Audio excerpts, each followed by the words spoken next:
बता दें आपको, बजट से जुड़ी एक और खबर, पीएम आवास योजना रूरल, इसमें नए ऐलान संभव हैं। मनरेगा के कार्य दिवस बढ़ाने की भी संभावना है।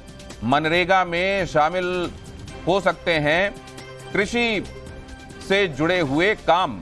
तो ये भी एक बड़ा ऐलान है जो बजट में संभावित है। अब बहुत ज्यादा देर नहीं, अब तो 5 मिनट से भी कम का वक्त बता है। जीवीआर शास्त्री साहब का भी इसमें मैं जल्दी से उनका कमेंट भी ले लूं। ये दो संभावनाएं बजट में, और आपकी टिप्पणी। मेरा कहने का मतलब ये तात्पर्य है, जिस देश ने किसान की बेसिस पे बनाया गया और जिस एग्रीकल्चरल पॉलिसी, इस देश की फर्स्ट एग्रीकल्चरल पॉलिसी किसान के ऊपर निर्भर हो, निकल देना वो उनका राइट बनता है। इकॉनमी कैपिटलिस्टिक इकॉनमी नहीं है जो पैनलिस्ट कह रहे थे, इस तरीके से नहीं है।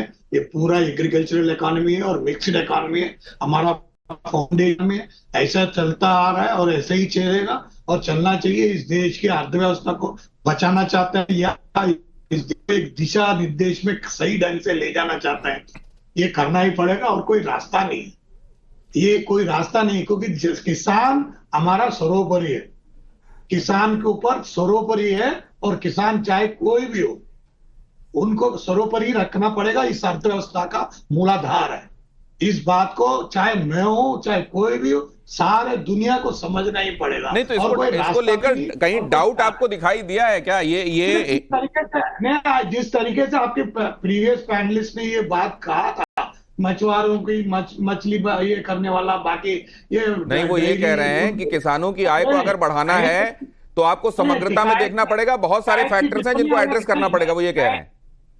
टिकायत साहब का टिप्पणी अलग है, मेरी बात को अलग है, क्योंकि हमारा एग्रीकल्चरल पॉलिसी के हिसाब से जिस तरीके से reforms on agriculture, central agricultural reforms, coastal agricultural reforms, ये इस तरीके से एग्रीकल्चरल रिफॉर्म्स लाना चाहिए था। आज 70 साल हो गए, एक बंदा बात नहीं करता। तो अब मैं एक बात और समझना चाह रहा हूं कि अगर ये सम्मान निधि जैसे प्रोविजन जो है, इन सम्मान निधि बढ़ाने